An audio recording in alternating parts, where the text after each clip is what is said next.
Muy buenas tardes. Yo también agradezco que en lugar de estar en su casa en este inicio de invierno, tomándose un pisco sour, alguna cosa ahí, estén aquí. Entonces, nuestra responsabilidad como profesores es hacerles pasar que valga la pena.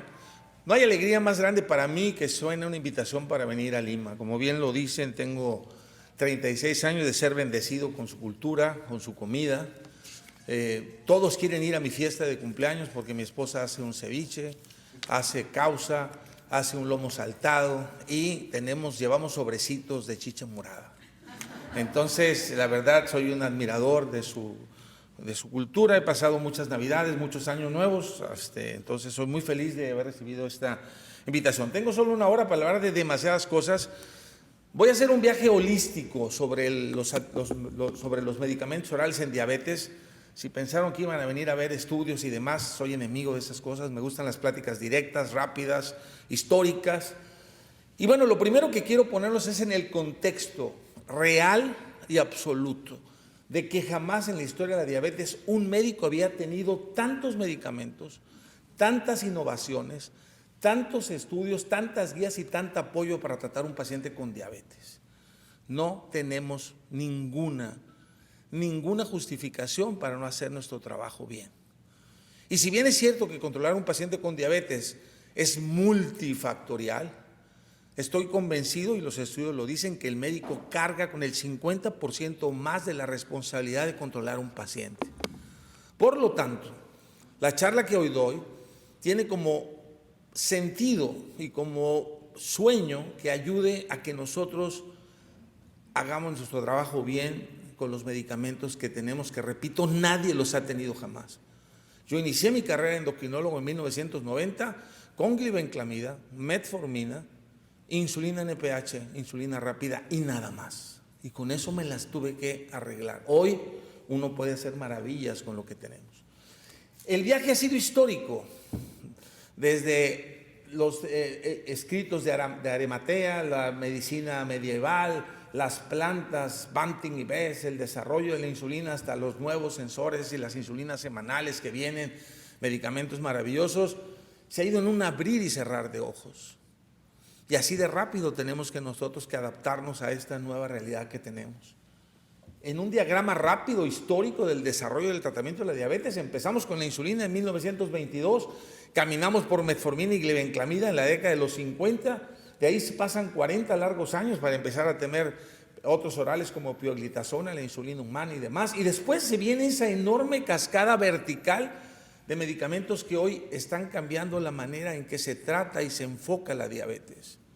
Ha sido un viaje vertiginoso que tenemos la responsabilidad de adaptarnos. Pocas profesiones como la nuestra nos obliga a estar bien enterados de lo que hay y lo que tenemos que hacer. Y este es un evento que se tiene que disfrutar porque es absolutamente libre de cualquier influencia comercial, que eso es algo que a veces nos satura en demasía cuando recibimos una invitación a un evento médico, que a veces tiene como una clara dirección de marketing, y aquí es absolutamente lo contrario. Me voy a dedicar en particular a hablar de todos desde el principio, si bien es cierto que el cambio en el manejo de la diabetes viene con estos tres grandes grupos. Cuando viene el sistema incretinas, primero con DPP4, después con GLP1 y finalmente los inhibidores de SGLT2, jamás volverá a tratarse la diabetes igual. Jamás volverá a tener un centro glucocéntrico, un enfoque 100% glucocéntrico. Los que fuimos formados en aquella época hemos tenido que entender que los tiempos cambian, y eso es algo que transmitimos ahora a las nuevas generaciones.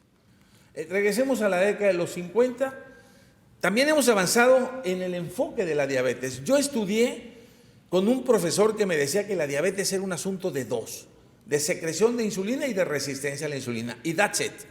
Este señor, hace ya tiempo, publicó el famoso octeto, y ese diagrama de viejos escritos en diabetes, que todo era un problema de una resistencia que vencía a una secreción de insulina para que era diabetes, se ha cambiado por un proceso multiorgánico, que ahora incluso hay reportes de 10 defectos, ya no de 8, pero no voy a entrar en ese detalle porque voy a hablar de los medicamentos que actúan en esos 8 defectos fisiopatológicos. Hoy sabemos que el sistema nervioso central tiene que ver con cómo comemos, cómo nos saciamos, De los tejidos periféricos, eso sí, desde hace mucho tiempo sabemos que hay resistencia a la insulina clave en el hígado, en el músculo y en la grasa. Sabemos el proceso de la gluconeogénesis, sabemos el papel del hígado en la hiperglucemia matutina. Sabemos que el páncreas no solamente es célula beta, sino que también la célula alfa participa de manera importante en el control de la diabetes, y eso nos lo recordó cuando el sistema incretina se vio en acción. Sabemos perfectamente la importancia de la absorción de la glucosa en el intestino, de la respuesta incretina que se pierde y después se recupera con los nuevos fármacos, y el último jugador clave en este juego, que fue el papel del riñón en el manejo de la diabetes. Entonces tenemos un proceso multiorgánico. Ese es un bosquejo clásico, típico, que hemos visto muchas veces, que Di Fronzo puso en esa reunión de la ADA hace ya más de 10 años, en el que nos hace ver todo lo que participamos. La buena noticia de todo esto es que hoy en día tenemos un fármaco para cada uno de estos defectos. Y lo que es mejor es que hay fármacos como los agonistas del receptor GLP-1 que pueden actuar en 5 al mismo tiempo. Hoy tratar la diabetes es armar un rompecabezas. Adiós aquella vieja escuela de que súbele la glibenclamida hasta que reviente. A mí me tocó ver 2 y 2 de glibenclamida, una y una de metformina y 3 de acarbosa y a veces hasta 6. Esos tiempos se acabaron. Igual se acabó aquel paciente que usa 80 o 100 unidades de insulina NPH. Eso debe estar enterrado en el fondo de la historia, más hondo que el Titanic. Hoy sabemos claramente qué es lo que está pasando en diferentes partes del organismo. Repito, en muy pocos años hemos pasado de 2 a 8 defectos conocidos y algunos que se están estudiando ya en este momento.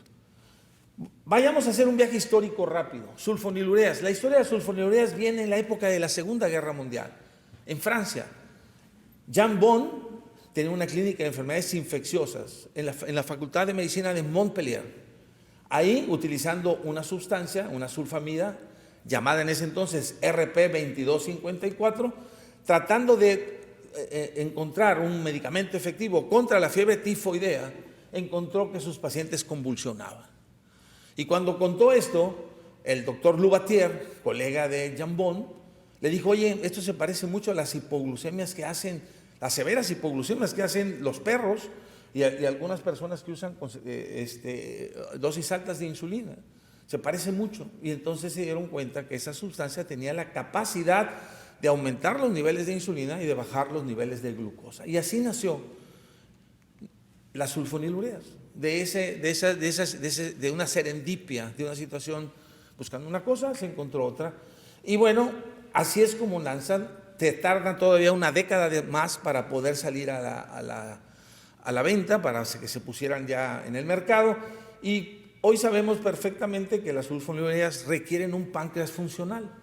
Tiene que haber una célula beta que funcione. Los mecanismos son muy complejos. Tiene que ver con un receptor SUR que cobró mucha importancia con las sulfonilureas de segunda generación, que hicieron una diferencia entre la glimepirida y la glibenclamida, y también en cómo el transportador de glucosa ponía la glucosa en la célula beta para poder entonces, a través de complejos mecanismos que no voy a explicar aquí, hacer que hiciera la exocitosis y la liberación de insulina. Hemos pasado, a mí me tocó usar tolbutamida, a lo mejor a muchos de ustedes también, porque veo canas en este salón, hemos conocido la tolbutamida, la tolazamida, la cetohexamida y la famosísima cloropropamida, que en el Hospital de Nutrición mi maestro, el doctor Rull, le gustaba mucho usar, a pesar de que daba grandes hipoglucemias y una vida media muy prolongada del efecto antabús, que hacía que cuando el paciente bebía alcohol se ponía súper mal, y entonces el paciente, en lugar de dejar de tomar alcohol, pues dejaba de tomar la pastilla del azúcar para no sentirse mal. Y bueno, el síndrome de CADH que padece. Esos fármacos ya prácticamente no se usan en este momento en el mundo entero. La glibenclamida, como nos acaba de decir la doctora Lapertosa, también está en vías de desaparición, aunque yo hablaré un poco de que se puede, no es que sea mala, pero bueno, si tienes una sulfonilurea como la glimepirida o la glicazida, que son estas de segunda generación, que dan menos hipoglucemia y que son igual o más potentes, pues entonces en este momento digamos que las sulfonilureas sobreviven porque son baratas, son genéricas y porque son potentes. Eso es lo que quizá tenemos que recordar de las sulfonilureas.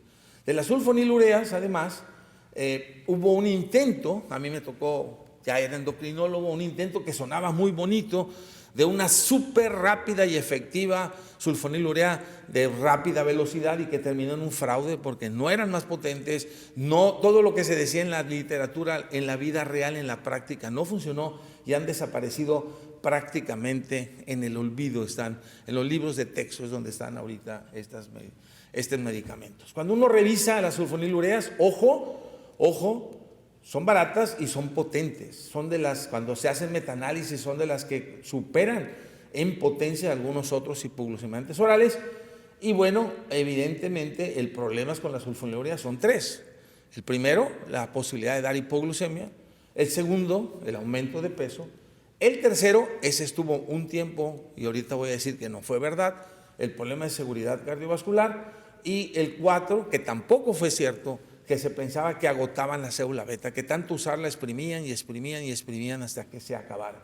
Las dos primeras permanecen en la verdad, las dos últimas, los estudios modernos posteriormente demostraron que no era así.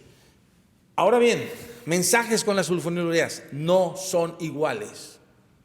No son iguales, y ahí pueden ver cómo el riesgo de hipoglucemia es claramente diferente en cada una de ellas. Y ahí pueden ver a la glicazida y a la glimepirida como las que menos hipoglucemia dan en relación con la glibenclamida, que en México se sigue usando muchísimo porque es la única que hay en el sector salud, en cualquiera de las que ustedes quieran. Y también pueden ver cómo incluso la turbutamida y sobre todo la cloropropamida daban mucha más hipoglucemia. Y por otro lado, 50 años de discusión sobre si las sulfonilureas aumentaban el riesgo cardiovascular terminaron con un solo estudio. Y no debió haber sido así, porque si bien es cierto que la sospecha o la mala fama de las sulfonilureas y riesgo cardiovascular nace en el viejísimo estudio universitario de 1969, en esa publicación, después vienen estudios que una y otra vez hablan de que no hay esa relación en diferentes estudios.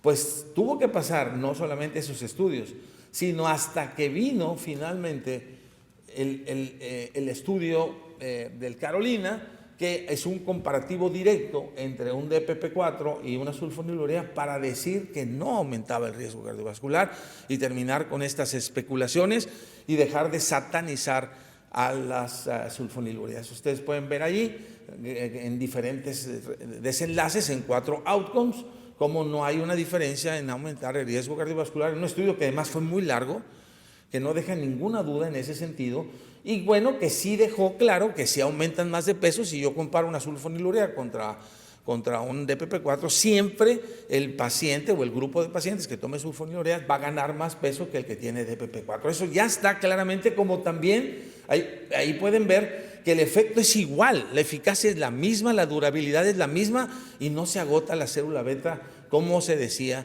durante algún tiempo. Entonces esa teoría está desechada y lo que quedó muy claro, y todos los estudios con todos los DPP-4 que se comparan con sulfonilureas, llámenle como se llame, siempre demuestran una enorme diferencia en hipoglucemias. No necesariamente severas, por cierto, pero sí hipoglucemias ya sea sintomáticas o no sintomáticas, es decir, que sean numéricas. Entonces, termino el grupo de las sulfonilureas. ¿Las sulfonilureas modernas realmente son peligrosas o están falsamente acusadas? Yo creo que son falsamente acusados. Me parece que pueden seguir siendo usadas, me parece que tienen la ventaja de la experiencia, del costo, de la potencia. Y que al final de cuentas la hipoglucemia es una situación que tenemos que resolver, que tenemos que educar al paciente. Pues si se toma la pastilla y no come o pasa sus horarios de comida, pues evidentemente está en mayor riesgo. Entonces mi mensaje de hoy es: las sulfonilureas siguen vigentes en el tratamiento de la diabetes tipo 2. Por supuesto, si las combinan con insulina, si las combinan con pioglitazona, el peso se les va a ir todavía mucho más arriba. Pero ese aumento de peso puede ser mitigado con la misma metformina, con un inhibidor de SGLT2, por ejemplo, por decir algo. Metformina. La metformina es la reina de todas las fiestas. La metformina es inmortal. Y cuando digo que es inmortal, estamos hablando de un medicamento de origen medieval. Medieval. Ya era conocido y está descrito en aquellos tiempos. Viene de una planta, la Galega officinalis, y es lo único de lo que los herbolarios pueden sentirse orgullosos. Todo lo demás no les creo, pero de la metformina, pues ahí está, sigue vigente.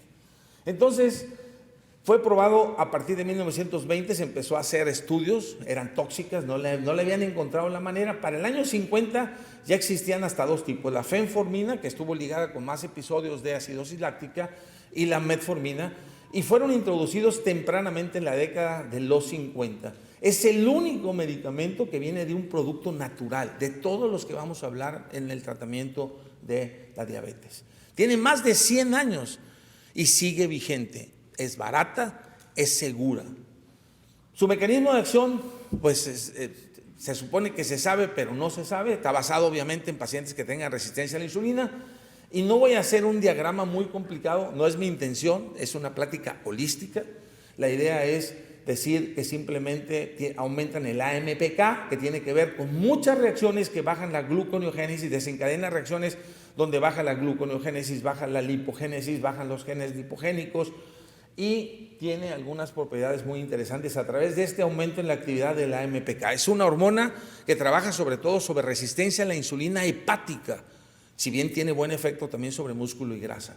Por eso es que es posible combinar pioglitazona con metformina, porque uno va sobre músculo y grasa, que es la pio, y esta va un poco más sobre hígado. A diferencia de que no es tan bien visto combinar dos secretagogos, como sería un DPP4 y una sulfonilurea.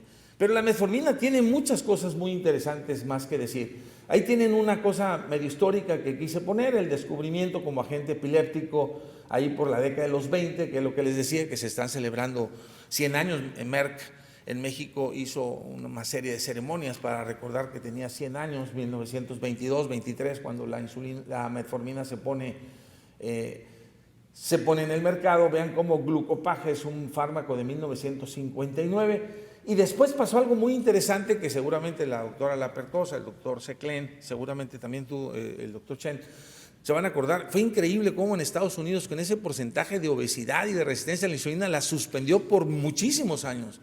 En México la usábamos mucho, pero en Estados Unidos quedó suspendida por la posibilidad de dar acidosis láctica.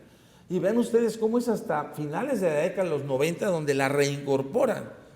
Eso fue increíble, fue uno de los grandes errores históricos de las decisiones que toman las sociedades, no sé, la FDA, ese tipo de situaciones fue impresionante. Imagínense quién de ustedes en su cabeza pueden pensar que hoy en día podemos tratar la diabetes sin metformina, ¿cómo pudieron quedarse tantos años? Por eso yo creo que fue parte de lo que entre sus costumbres generó esa cantidad de obesos que hoy tienen, ¿verdad? Bueno, metformina, es un medicamento antihiperglucemiante porque no secreta insulina.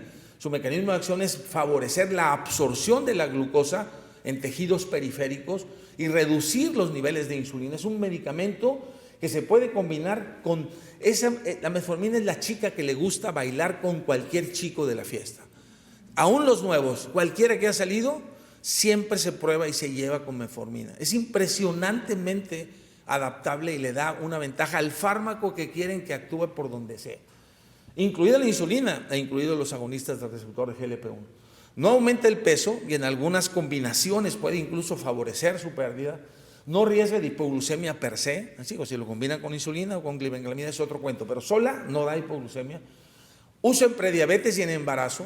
Si bien hay un grupo de gente que aún detiene el uso abierto en embarazo, cada vez es más abierto. En México se usa de manera muy, muy abierta la metformina. Y ojo, tiene 100 años y sigue teniendo nuevas indicaciones. Se ha desarrollado claramente para ovarios poliquísticos como anti-envejecimiento. Hay estudios anticáncer y algunos, equivocadamente o no, en obesidad. Lo que pasa es que si un paciente está hiperinsulinémico y está intolerante a la glucosa, es un medicamento que pueden usarlo con metformina, con otros medicamentos, y eso les puede ayudar a bajar de peso. No está diseñado para impactar una vía particular o un mecanismo patológico como tal, y es una terapia efectiva y ha sido segura a pesar de 60 años o más de uso clínico en el mercado. Se le han atribuido mecanismos cardioprotectores en el UKPDS, en ciertos pacientes con obesidad.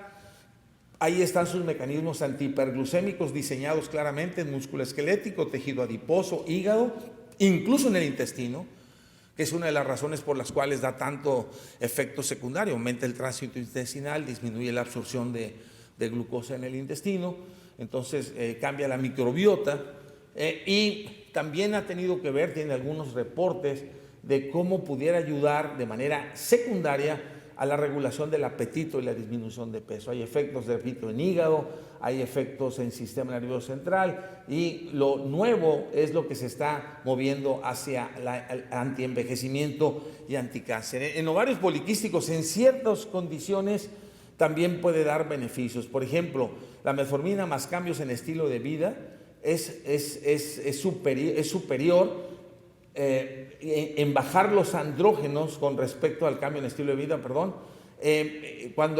también es mejor en recuperar la menstruación. Las mujeres con ovarios poliquísticos que usan metformina bajan los niveles de andrógenos, empiezan a menstruar, previenen mayor deterioro metabólico. Ya ven que estas mujeres pueden tener intolerancia a la glucosa, en fin, una serie de condiciones muy interesantes, particularmente en la mujer con ovarios poliquísticos que es obesa, que tiene hiperinsulinemia y que tiene síndrome metabólico. Para explicar sus capacidades precancerosas que están en estudios, bueno, tiene que ver con bajar la proliferación de la célula, aumentar la apoptosis de esas células cancerosas a través nuevamente del aumento del AMPK, y que tiene que ver con esos mediadores como el mTOR. No me voy a meter en detalle, solamente decirles que hay publicaciones que hablan de que metformina se está estudiando y que ha sido ligada en algunos estudios en que puede prevenir el cáncer multiresistente a drogas, por un efecto antiproliferativo, y eso es una vía de estudio, como también hay revisiones que hablan de que puede ser un fármaco anti-envejecimiento. En fin, lo que quiero dar a entender es que la metformina, mucho por aprender, 60 años y expandiendo su uso de manera muy importante. ¿Cuáles son los problemas con la metformina para llevar a casa, para meditar? Nunca pierdo la oportunidad de hablar de esto cuando tengo un foro. La primera, la tolerancia gástrica. Recuerden que 1 de cada 3 pacientes tiene síntomas gastrointestinales. De ese paciente 1, se rescata 1 de cada 3 si se usa en liberación prolongada. Evidentemente se requiere primero la pregunta clásica: si van a dar metformina. El paciente tiene enfermedad acidopéptica activa, tiene reflujo, pues no es candidato. Segundo, pues empiecen de a poquito, una pastilla, luego le suben a 2, luego le suben a 3. Pero ojo con eso, porque ahorita les voy a decir algo sobre esto. Vencer los mitos. La gente piensa o el médico incluso piensa que la metformina daña el riñón, y no ha entendido que lo que hay que hacer es ajustes a la dosis cuando tiene un problema renal. Es la siguiente diapositiva. Y el punto más importante para mí, porque en México me duele que pase eso, no sé si pase aquí, pero en México pasa, es que la dosis más usada de metformina en México por el médico de primer contacto es 1 tableta al día, y de 500 miligramos. No sé si aquí existe el Yodex o si existe la pomada de la campana, pero ponerle pomada de la campana, Yodex o cualquier pomada cerca del páncreas y darle una metformina es lo mismo, es nada. Entonces, la dosis de metformina ronda entre 1.500 a 2.000 miligramos, que son la mayoría de los estudios que hay. También hay un estudio que dice que ir a dosis de 3 al día tampoco da gran mejoría metabólica y sí aumenta los efectos secundarios. Yo siempre me pongo un tope de 2 gramos, no trato de ir a dosis máximas, porque para esto pues mejor combino otros medicamentos. Hoy voy a cerrar mi charla diciéndoles que el tratamiento de la diabetes es poner un poco de medicina en diferentes partes y no como antes echarle mucha de una sola. Dosis recomendadas de metformina en base a la función renal ha ido cambiando con las nuevas aplicaciones telefónicas que nos dicen cuál es la tasa de filtración glomerular de nuestro paciente en 1 minuto, teniendo la creatinina y la edad. Entonces hoy sabemos, ahí lo pueden ver, que en base a la tasa de filtración glomerular son las dosis de metformina. El límite arriba de 60, no se preocupen, denle lo que ustedes han pensado. Yo sugiero no más de 2 gramos.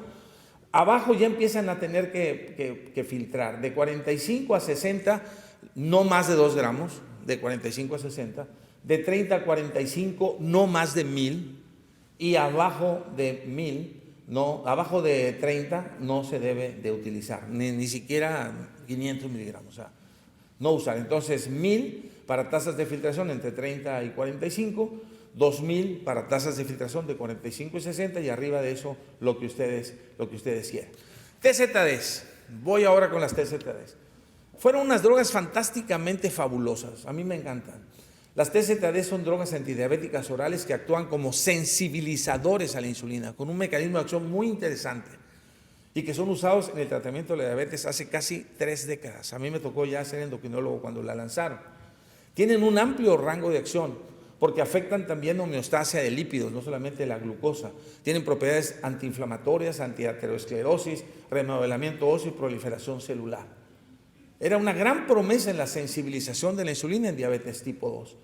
Su efecto, repito, periférico sobre músculo y tejido adiposo y también sobre hígado, por supuesto, lo hacían como una gran promesa para vencer la resistencia a la insulina.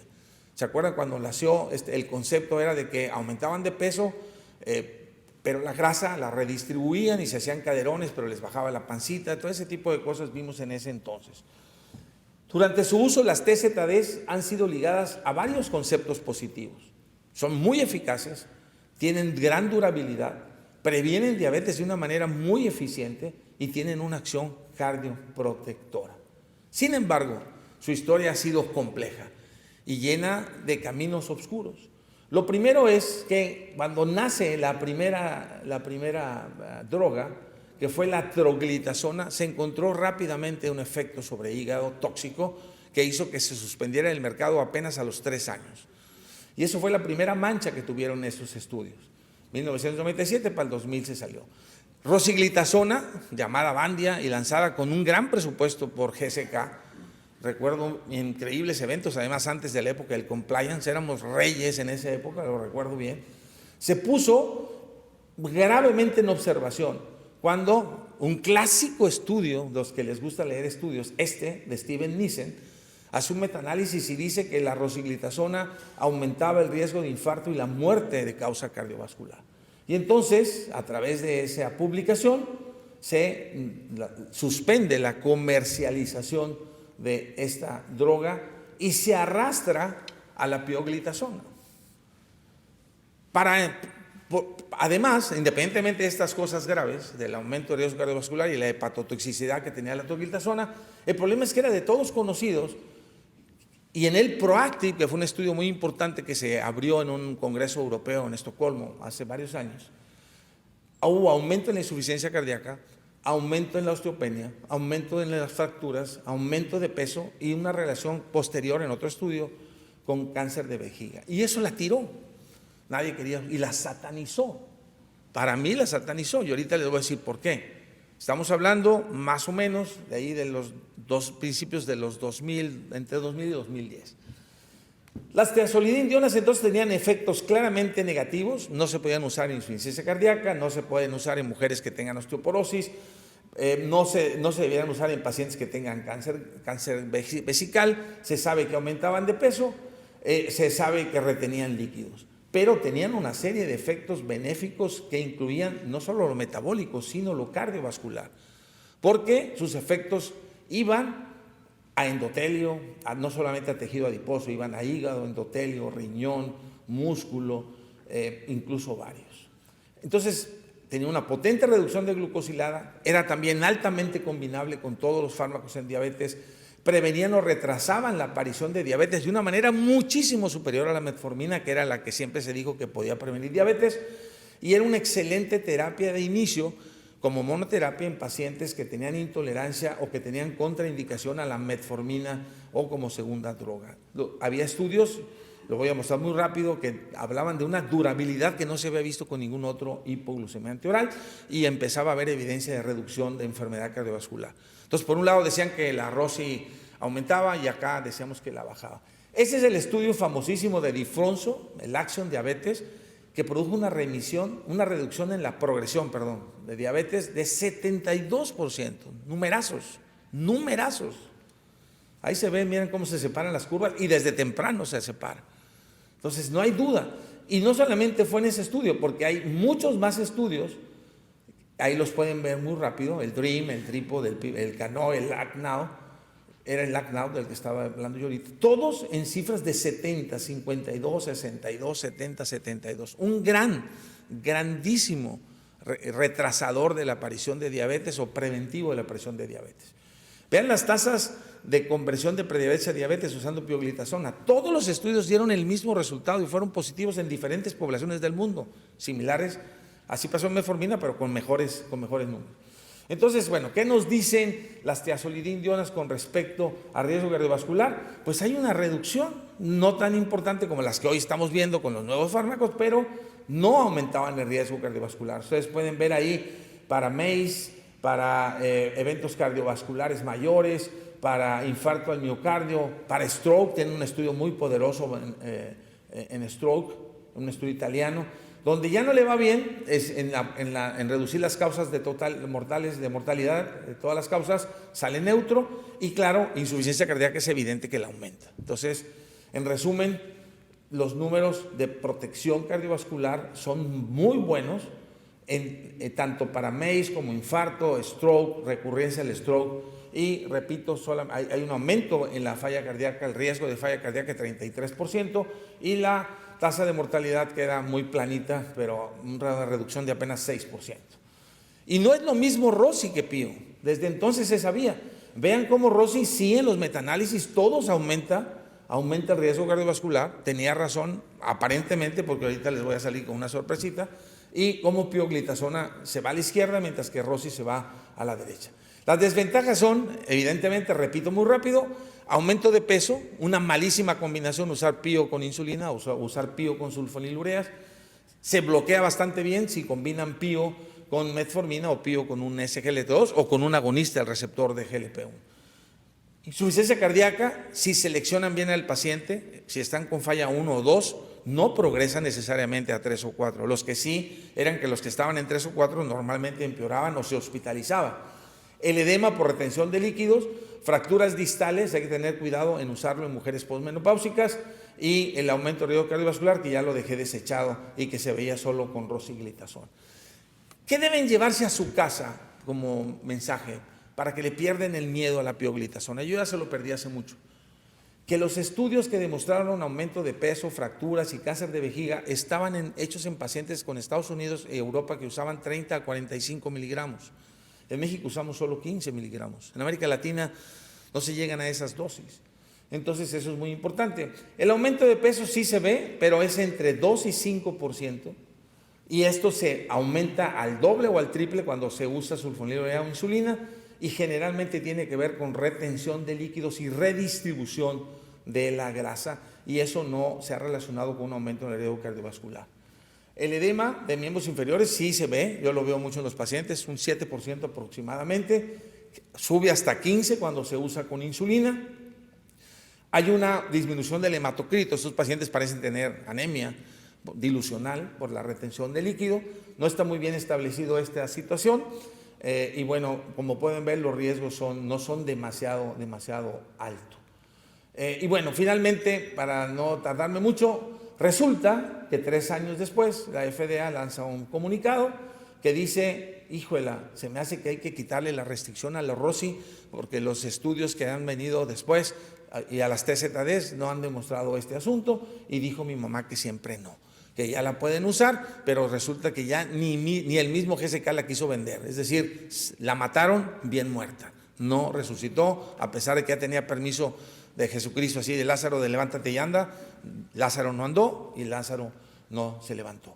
¿Son aún útiles en el tratamiento de la diabetes? Por supuesto que sí, me queda claro que son súper efectivas, me queda claro que se necesitan y que son una gran terapia triple. La misma ADA en sus guías recomiendan como una terapia de bajo costo hacer una terapia triple con glibenclamida, metformina y pioglitazona. Ojo con el peso, pero es claro, es un medicamento genérico, es un medicamento barato y es un medicamento que sustituiría muy bien a la metformina si necesitan atacar la resistencia a la insulina.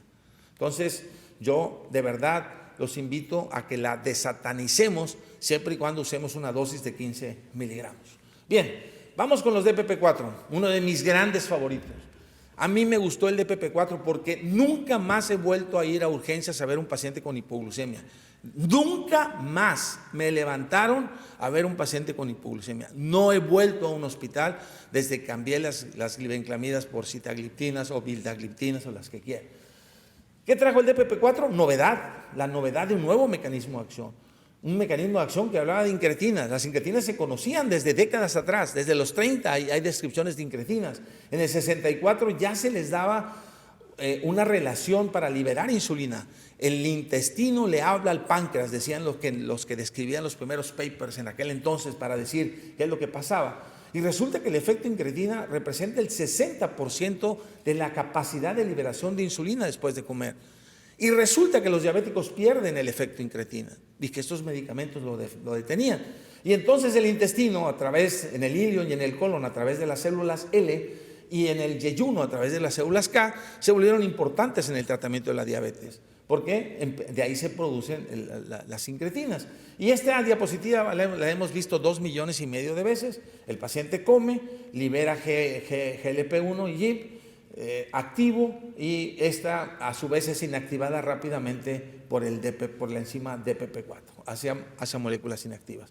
Cuando uno utiliza un inhibidor de DPP4, deja más tiempo vivo y restaura la cantidad de GLP-1, y esto es lo que ha ayudado a restablecer la concentración fisiológica de GLP-1 que se había perdido por tener diabetes. Entonces, y hay un nuevo concepto. ¿Cuál es el nuevo concepto? La liberación de insulina de manera glucosa dependiente. Sube tu azúcar, es como un aire acondicionado integrado en el cuerpo. Es decir, cuando el azúcar sube, entra el medicamento y libera insulina. Si tu azúcar está baja, el medicamento no hace funcionar al páncreas. Absoluta novedad, absoluta mejoría en el tratamiento de la diabetes. Y además tiene un efecto sobre célula beta que impide que el hígado saque glucosa en la noche, por ejemplo, a través de un mecanismo mediado por glucagón. Entonces, ¿qué le da al tratamiento de la diabetes? Tranquilidad y seguridad. Tranquilidad tanto al médico como al paciente, y seguridad de que es el medicamento ideal para un abuelito. Tienen un abuelito, no lo piensen 2 veces, pónganle un DPP4 una vez al día, 0 problemas de tolerancia en el estómago. Hay que hacer ajustes en el riñón, en algunos saben perfectamente que con linagliptina no se hace, con cita sí, con bilda también, pero con lina no. Es más, yo por eso me gusta más usar cita, porque si está la función deteriorada tantito, le bajo a 50, y si está más profundamente deteriorada o está en diálisis, le bajo a 25. Le sale hasta más barato el tratamiento a un paciente si en lugar de una tableta le dura 2 días o le dura 4 días que estar comprando entera la linagliptina, que no me oigan los de Beringer, pero esa es la verdad, es una manera de ahorrar dinero. Tienen una baja tasa de hipoglucemia y tienen la misma capacidad secretora de insulina, son igualmente eficaces que una sulfonilurea, ya se ha probado 1000 veces. Entonces tiene beneficios adicionales. Además, estos fármacos, vean, hay muchísimos.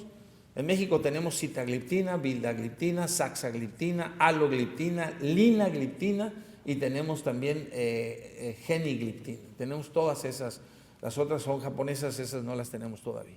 Entonces, los DPP4 sobre las sulfonilureas, ventajas 3, menos hipoglucemia, no aumento de peso y misma eficacia que las sulfonilureas. Entonces, esos son los DPP4.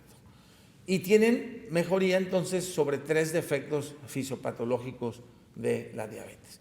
Desde su lanzamiento en el 2006, los DPP4 han jugado un papel cada vez más importante en diabetes, y hemos visto cómo las prescripciones de sulfonilureas van cayendo, mientras que estos han ido aumentando. Y parecían ser los reyes del negocio hasta que llegaron los inhibidores de SGLT2. Entonces, para cerrar la terapia oral de incretinas, los DPP4, efectos benéficos sobre glucosa en ayunos, postprandial y glucosilada, eficacia similar a hipoglucemiantes orales, muy combinables con todas las clases terapéuticas, peso neutro o pérdida de peso. En el caso de un GLP-1 estaba diseñada para terapias en incretina, pero yo no voy a hablar de eso. Efectos benéficos sobre lípidos y presión arterial, poco riesgo de hipoglucemia, una excelente tolerancia y muy pocos efectos adversos. Pero lo mejor estaba por venir. Lo mejor de la historia apenas venía, y muy pegadito a esta historia. Y el nuevo chico del pueblo, los que se han comido el mercado, pues son los inhibidores de SGLT2. Muy mal ubicados de parte de la industria farmacéutica cuando nacen, porque al menos en México el médico de primer contacto cree que hasta que el riñón se enferma lo va a usar, cuando es un medicamento de los que más claramente debe usarse al inicio de la enfermedad, particularmente cuando hay hipertensión, cuando hay factores de riesgo cardiovascular, cuando el paciente está obeso. No hay mejor combinación de inicio que un SGLT2 con metformina. Atacarían el peso, mejorarían el perfil cardiovascular y demás. Se sabe desde hace mucho que hay receptores de SGLT1 en el intestino, que hay receptores en el riñón. Los importantes aquí son los SGLT2. Toda la glucosa que pasa por el riñón se refiltraba en condiciones normales. La que salía era por rebosamiento, cuando el paciente estaba descontrolado. O sea, se brincaba la barrera, el umbral renal y lo sacaba. Pues los grandes científicos del mundo desarrollan una molécula que cuando pasa el azúcar por el riñón, ahí exactamente en el túbulo contorneado proximal, donde está el SGLT2, ahí se hace que el paciente no lo reabsorba y entonces la glucosa hace todo el recorrido y sale finalmente por la orina al bloquear la reabsorción del SGLT2. Por eso es un inhibidor de SGLT2. Y entonces el último de este rompecabezas que faltaba, que es el riñón, entró en acción. Imagínense lo que podemos hacer ahora combinando medicamentos en diabetes, suponiendo unos que secreten insulina, unos que vayan a la resistencia, unos que quiten el hambre, y ese es la terapia actual en diabetes. Desde que empezó, esta es una diapositiva que usé para el lanzamiento de este fármaco allá por el 2003 en México, fue en Cancún en un evento latinoamericano. Característica principal, glucosuria. Y el médico, sobre todo el de primer contacto, tenía mucho miedo a eso. Oiga, doctor, si el azúcar en el riñón está ligado con daño renal. No es lo mismo el azúcar que sale excretada que el azúcar que sale rebosada. Son mecanismos distintos, intraglomerulares, hemodinámicos, que incluso se están apenas descubriendo. Esa pérdida de glucosa generaba una pérdida de calorías y eso explica la pérdida de peso que tienen los pacientes. Es un mecanismo que no depende de insulina, por lo tanto es evidente, aunque hay ciertas restricciones, no voy a hablar mucho del tema, que se puede usar en diabetes 1, hay ciertos problemitas que hay que estar vigilando, que requiere un especialista, que no vaya a hacer cetoacidosis y demás, pero bueno, una baja tasa de hipoglucemia y reduce también la presión arterial, baja el ácido úrico muy bien también. Es un medicamento que además se combina con todos. Desde que nació muy fortalecido, tenía una gran cantidad de estudios preclínicos combinado con todo. Eso es lo que ha mejorado. Desde los DPP4 para acá, todos los fármacos cuando nacen súper estudiados. Casi todas las opciones están ya probadas. Y desde el principio se veía que jalaba con lo que sea y que además jalaba muy bien, porque vean que las glucosiladas de los estudios preclínicos no son muy altas y a pesar de eso lograba reducciones a veces muy pegadas a 1%. Funcionaba con lo que fuera, solos, con metformina, con DPP4 como terapia triple, con insulina, con lo que quiera. Y además era bien potente porque si mientras más alta estaba la glucosilada, más la bajaba. Es un fármaco extraordinariamente bueno en diabetes, que además fue superior en un cara a cara con un DPP4 en potencia, fue superior en potencia y que duraba mucho tiempo.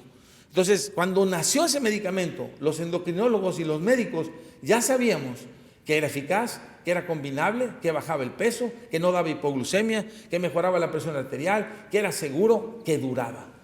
Pero aún nos faltaba saber lo mejor. Lo que vino después fue una auténtica serendipia.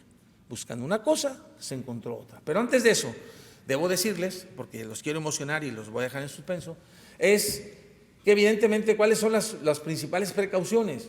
Las infecciones micóticas genitales. Se hablaba primero de infecciones urinarias. No, señores, es la infección micótica, la vulvovaginitis y la balanitis la que realmente es importante. Y como con todo medicamento, hay que preguntarle al paciente, porque los pacientes con diabetes mal controlados, particularmente obesos, con malos hábitos higiénicos, son los que van a tener eso mal. Pregunta obligada si están pensando, pueden tener un paciente de pechito, gordito, hipertenso, con riesgo cardiovascular y se les antoja ponerle, pero las señoras tienen una vulvovaginitis ahorita, no se lo pueden dar, hay que esperar. O ha tenido 4 en el último año, no se la pueden dar, no coman ansias, hay que controlar las cosas, mejorar su higiene y ponérsela después. Cuando uno señala bien los pacientes, en mi experiencia personal, no tengo ni 4 o 5% de positividad en efectos secundarios porque selecciono el paciente de manera correcta. Ha habido reportes en algunos casos de hipotensión, yo cada vez los veo menos, no recuerdo ninguno que haya ido al hospital hipotenso ni se haya desmayado. Hay algunos reportes de cetoacidosis, sí he visto 2 o 3. Hay reportes de riesgo de una garnera de Fournier, pues no es un candidato el que está todo infectado de abajo, o sea, tienen que ser respetuosos con el paciente y aunque se la sepan, entender que no pueden. Y bueno, hay que estar vigilando con la presencia de osteoporosis y demás. y recordar que cuando lo usan con tasas de filtración, o sea, a veces el médico se confunde, el riñón está malo y lo quieren usar para bajar la glucosa, ya no jala para bajar la glucosa tan bien porque requiere de filtración glomerular que ya no tiene. Sí lo pueden dar porque van a proteger el riñón y van a alargar el desliz, lo van a prolongar la caída de la función renal, pero no esperen que sea un hipoglucemiante igualmente potente como lo fuera si hubiera una mejor tasa de filtración glomerular. Pero a eso le faltaba la cereza del pastel, la serendipia, la protección cardiovascular y la protección renal que demostraron estudios que inicialmente no fueron hechos para eso. Al revisar los otros estudios empezaron a aparecer flachazos de que algo bueno parecía estar pasando. Y lo mejor estaba por venir y la serendipia apareció. Y a partir de esta serie de estudios cardiovasculares aparecieron resultados muy interesantes y muy importantes. El primero de todos que llamó la atención fue el DECLARE. Todos lo han demostrado, yo voy a estar, no es que le vaya a la DAPA, pero son las diapositivas que tenía. Todos han demostrado de alguna manera u otra el mismo efecto: reducciones de progresión de enfermedad renal, reducción de hospitalización por insuficiencia cardíaca y muerte cardiovascular. Y entonces, los endocrinólogos le dimos el mejor regalo que le podemos dar a un cardiólogo: un medicamento que le hace pensar que ya sabe controlar diabetes. Ahora los cardiólogos se sienten diabetólogos y saben controlar la diabetes y dicen, no, es que ya le bajé el azúcar y ya esto, porque pues nada más le dan una cana, una DAPA, una EMPA y ya. Y entonces dicen, no, pues ya soy diabetólogo, ¿no? Se la sienten muy. Entonces, y ahora se la pasan ahí alegando con nosotros sobre el tratamiento de la diabetes. EMPA-REG fue el primer estudio que demostró protección cardiovascular y todos los demás, el CANVAS, el DECLARE, el Vertis mucho menos, es 0.6. Vean, aquí tienen los resultados de mejoría en los MACE. Lo impactante está claramente en los resultados de tipo renal, básicamente. Pero bueno, ahí tienen positivo para protección cardiovascular, el EMPA-REG, el CANVAS, el DECLARE salió neutro, el Vertis también, y estos estudios fueron yéndose hacia población no diabética y hacia población que tenía falla renal. Y en todas estas poblaciones, hoy el SGLT2 puede darse en un paciente que no tenga diabetes, nada más para protegerle la falla cardíaca y la insuficiencia cardíaca. Es todo un mundo distinto, es una situación que realmente ha cambiado la visión y el tratamiento de la diabetes. No voy a entrar mucho en detalle, ahí ven en falla cardíaca cómo las tres drogas lo han demostrado: EMPA, CANA, DAPA, los MACE no todos, pero lo que es la progresión de falla renal y la insuficiencia cardíaca es una indicación clarísima en pacientes, repito, incluso que no tengan diabetes. Bien, esto impactó obviamente las recomendaciones y impactó los algoritmos en el tratamiento de la diabetes y aunque parezca impresionante, fueron los cardiólogos europeos los primeros que recomendaron su uso temprano, incluso en lugar de la metformina como tratamiento inicial, y dio lugar a la nueva era para el tratamiento renio-cardiovascular en la diabetes tipo 2. Vean ustedes cómo la AJA y los europeos empezaron a decir que había que usar inhibidores de SGLT2 o agonistas receptor de GLP-1 en pacientes que tuvieran riesgo cardiovascular o renal. Estas son de las últimas guías donde se habla, la conocen bien, si es un asunto de peso, si es un asunto de protegerlo de hipoglucemia o de no ganar peso, y este es el que incluso en la nueva guía está súper mejorado. Ya se habla de diferencias en los GLP-1 en cuanto a potencia, se habla claramente de la falla cardíaca, la ven en rojo en medio, se habla de si tuvo un evento vascular o si tiene insuficiencia cardíaca o enfermedad renal, cuáles son los casos que se debe, el medicamento que se debe de dar. Hoy, para terminar, para cada defecto fisiopatológico tenemos un medicamento. Todo está realmente cubierto hoy día. Hoy el tratamiento de la diabetes es la capacidad de entender cómo está el juego, de saber claramente indicaciones y contraindicaciones de los medicamentos orales, y es un juego de ajedrez, es acomodar las piezas en su lugar. Y todavía no les hablo de los GLP-1 que les va a hablar el doctor Chen, ni de lo que son las insulinas. Tenemos suficientes herramientas para tratar la diabetes hoy bien. Esto ha logrado con los nuevos que las guías de tratamiento que han ido cambiando y que primero de la década de los 90 al 2008 enfocaron en eficacia, después se enfocaron en seguridad y finalmente en protección cardiovascular, hoy podemos hacer todas al mismo tiempo. Podemos ir por eficacia, podemos tener seguridad en protegerlo de hipoglucemia y podemos proteger cardiovascular y renalmente al paciente, todo al mismo tiempo. Las tres grandes enfoques que ha tenido la ADA desde que lanza guías, hoy podemos manejarla con los fármacos que tenemos. Y bien, los últimos 10 minutos de mi charla los voy a dedicar al monitoreo que el doctor Segundo me pidió que hablara un poco de esto. Entiendo que me salgo completamente del tema, que fui como increciendo a llevarlos a cerrar aquí. Lamentablemente tengo que volver a empezar, pero creo que es importante también hablar de este tipo de cosas. Parecerá raro que hoy tenga que hablar del monitoreo capilar cuando ya están los sensores, pero los sensores siguen siendo algo no para toda la población. No todos pueden comprarse un sensor, no parece caro para nosotros, para mucha gente lo es. Y la otra cosa es que no todos necesitan un sensor, un medidor de glucosa. Hace rato hablaba con la doctora Lapertosa sobre eso. También se debe considerar un exceso, ponerle a un paciente que está con metformina un sensor de glucosa. Ojo, yo le digo mucho a mis muchachos, a mis residentes, a mis jóvenes estudiantes, que uno también es el administrador del dinero del paciente o del dinero de la institución a la que pertenecemos. Entonces exigimos que le den a los que necesitan, pero tampoco tiremos lo que no se necesita. Entonces, el monitoreo de la glucosa es uno de los más importantes cuidados que el paciente con diabetes debe recibir y debe hacer. El automonitoreo de la glucosa es un arma terapéutica que no se ha usado correctamente, porque vayan imaginándose qué se logra cuando se hace un monitoreo. Primero, se hace a un paciente responsable de su enfermedad. Él tiene una actividad que debe hacer, que debe registrar y que debe analizar conmigo. Segundo, nos hace equipo.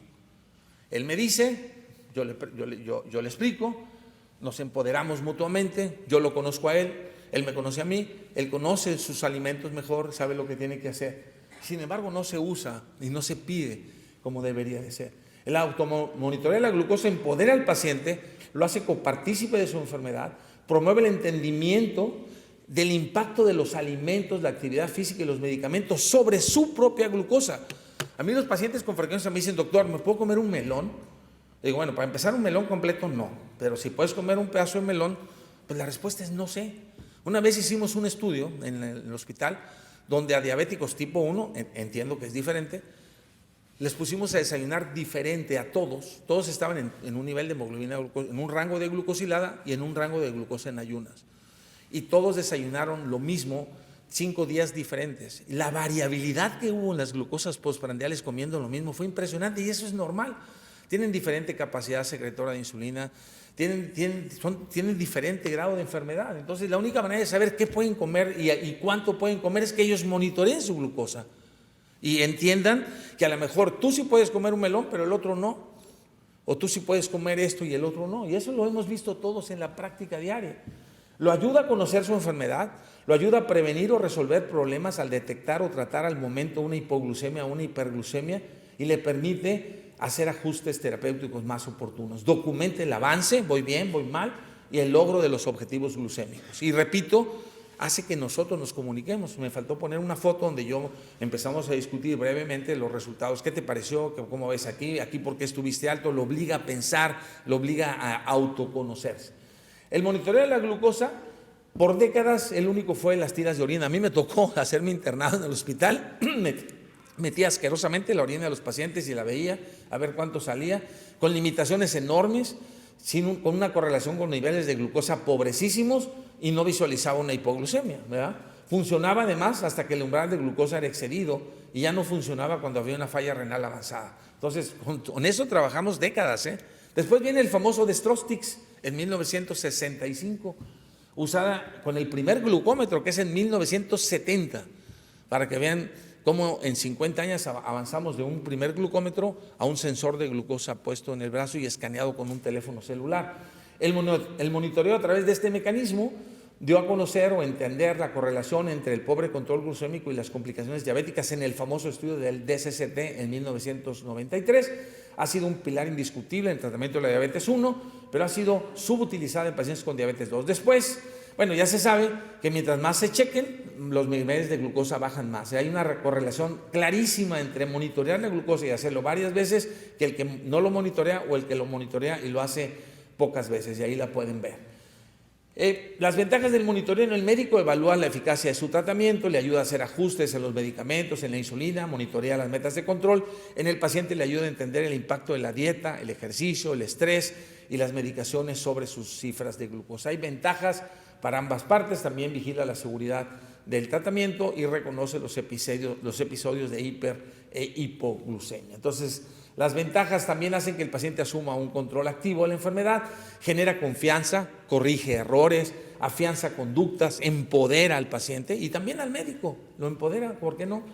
Mejora la comunicación entre el equipo de salud, el paciente y su familia, también involucra a la familia, define la situación metabólica, permitiendo ajustar el tratamiento y evidentemente para que exista un monitoreo debe haber una educación. Es uno de los lugares donde más educación se requiere. El educador en diabetes ayuda muchísimo en estos casos. Bien, entonces, el automonitoreo, en resumen, promueve el entendimiento del impacto que tienen los alimentos, la actividad física, los medicamentos sobre los niveles de glucosa sanguínea.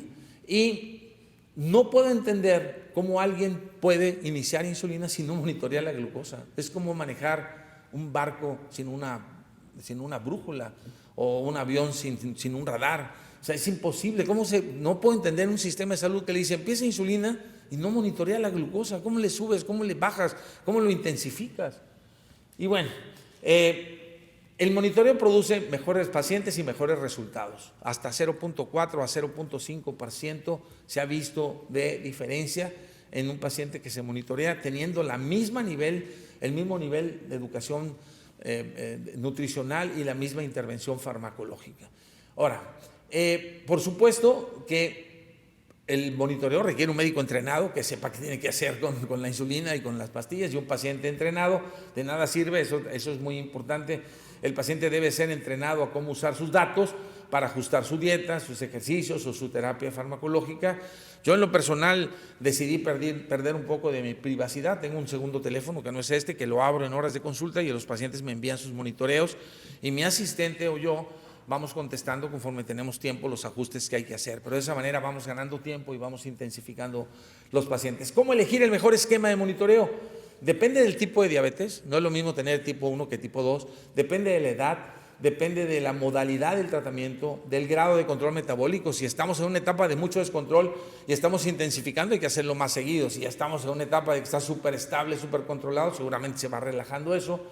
También depende del dinero del paciente. A lo mejor necesita checarse 6 veces al día, pero no tiene dinero más que para 2 exámenes o 1 al día. Hay que adaptarnos a su economía. Depende de sus horarios, de las características, de la enfermedad, si está embarazada, de la aceptación que el paciente tenga a picarse el dedo, porque si está en insulina, acuérdense que puede tener 3 o 4 pacientes diarios de insulina, más 4 o 5 o 6 del monitoreo, pues ya es un paciente que se está picando muchas veces al día. ¿Cuáles son los tips claves en el monitoreo? La frecuencia varía de acuerdo al control glucémico del paciente, al régimen. El riesgo de hipoglucemia también juega un papel importante para decidir a qué horas y cuándo se va a monitorear.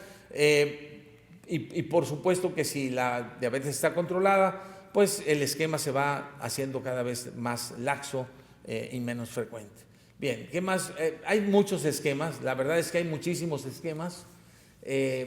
Yo diría que también dependerá si está en bomba de insulina o no. ¿Cuál es el momento de monitorear? Pues depende de qué estamos buscando, en qué momento de la enfermedad estamos, con qué tratamiento está. Si, por ejemplo, si queremos saber el efecto de los snacks o cómo llega a la hora de hacer un snack, pues ese puede ser. Si queremos ver el riesgo o el efecto del ejercicio, es otro momento para hacerlo. Si queremos ver con la comida, pues puede ser también de manera postprandial. A veces, si tenemos miedo de que haya una hipoglucemia en la noche, pues empezamos a monitorear antes de dormir. Evidentemente, siempre que haya síntomas, para que el paciente una cefalea migrañosa no la confunda con un síntoma de hipoglucemia, también es un buen momento. Y también si ya tuvo hipoglucemia, para tratar de resolver, si ya se resolvió el problema de la hipoglucemia. Entonces, Es muy complicado decirles cómo hacerlo porque el esquema va a depender, pero, por ejemplo, si lo tienen una insulina basal, pues ustedes saben que el de la mañana es el que les va a medir si lo ajustan o no lo ajustan, si es que está bien controlado. Pero si la glucosilada está elevada en un paciente que tiene la glucosa en ayuno normal, entonces tienen que empezar a checar los picos postprandiales, porque quiere decir que ahí se les está descontrolando. También, si van a modificar un snack, si van a hacer un ajuste en la insulina rápida, pues tienen que checarlo un par de horas después de comer para ver cómo va la dosis de ese pico de insulina que les van a poner. Y bueno, si sospechan de un fenómeno de Somogy, pues lo tienen que hacer en la madrugada. Este es un esquema de monitoreo de los más simples del mundo que yo le llamo diagonal simple. El diagonal simple lo hago para ver un paciente que lo tengo en orales o que lo tengo en insulina basal con orales. Si quiero saber en qué momento se me descontrola, pues le digo que al azar vaya moviendo el día. Un día se checa en ayunas, otro día se checa 2 horas después de comer, desayunar, el otro día antes de comer o almorzar, que nosotros llamamos al almuerzo de ustedes le llamamos comida, después de comer, luego en la noche, en la cena y después de cenar. Este es uno muy sencillo. Este es uno cuando están con insulina preprandial. Si no se quiere checar 6 veces al día y tengo que ahorrar recursos, pues también hago un diagonal doble, o sea, lo checo un día antes y después del desayuno, el siguiente es en la comida y el siguiente es en la cena y luego regreso. Y es como un mapeo, después veo los resultados y veo dónde tengo que hacer la intervención. También están los preprandiales, cuando quiero saber cómo llega el paciente a la comida, y generalmente hay que combinarlos con un postprandial. Hay muchos esquemas realmente, sería muy largo decirles cómo, hay muchas formas, hay que ver, depende del tratamiento en el que esté el paciente. Y termino con esta diapositiva, ya que tenía 1 hora para dar esta charla y tengo 1 hora y 1 minuto. Bueno, la diabetes ha sufrido tremendos avances en el conocimiento de su fisiopatología y en su tratamiento en los últimos 12 años en particular. En la actualidad es posible que el uso temprano y oportuno de estos medicamentos logren modificar la historia natural de la enfermedad. Falta saber con el tiempo qué va a pasar si realmente ponemos un inhibidor de SGLT2 tempranamente con metformina. ¿Qué va a pasar en los estudios de seguimiento en 30 años en esa población en cuanto a riesgo cardiovascular y en cuanto a daño renal? Yo creo que vamos a impactar profundamente esas cifras. El problema es que cuando uno revisa el porcentaje de gente con riesgo cardiovascular y renal que está en esos tratamientos es tristísimo, anda como en 10-15%, una población de riesgo que debería estar mucho más alta. Y la segunda es el equivocado concepto de que estos fármacos se ponen después de que le pasa algo, después de un infarto o después de que se declara una insuficiencia renal importante. Para esto es importante que a la par se desarrollen médicos empoderados en el conocimiento y el uso de estos fármacos y producir o generar a través de nuestro entusiasmo, de nuestra comunicación, pacientes cada vez más participativos y responsables de su enfermedad. De nada sirve que yo me sepa todo esto. Cuando yo me siento que ya domino la diabetes, viene don Pánfilo. Don Pánfilo tiene conmigo 5 años. Nunca le he controlado la diabetes, penosamente. Nunca, porque no se pone la insulina, porque no lleva la dieta y porque como quiera se va a morir. Me dice, yo como quiera, yo no sé para qué va conmigo, no lo puedo correr, pero ganas no me faltan. Y bueno, el automonitoreo de la glucosa de parte del paciente es una actividad que ayuda a mejorar el control de su enfermedad. Muchas gracias por su atención.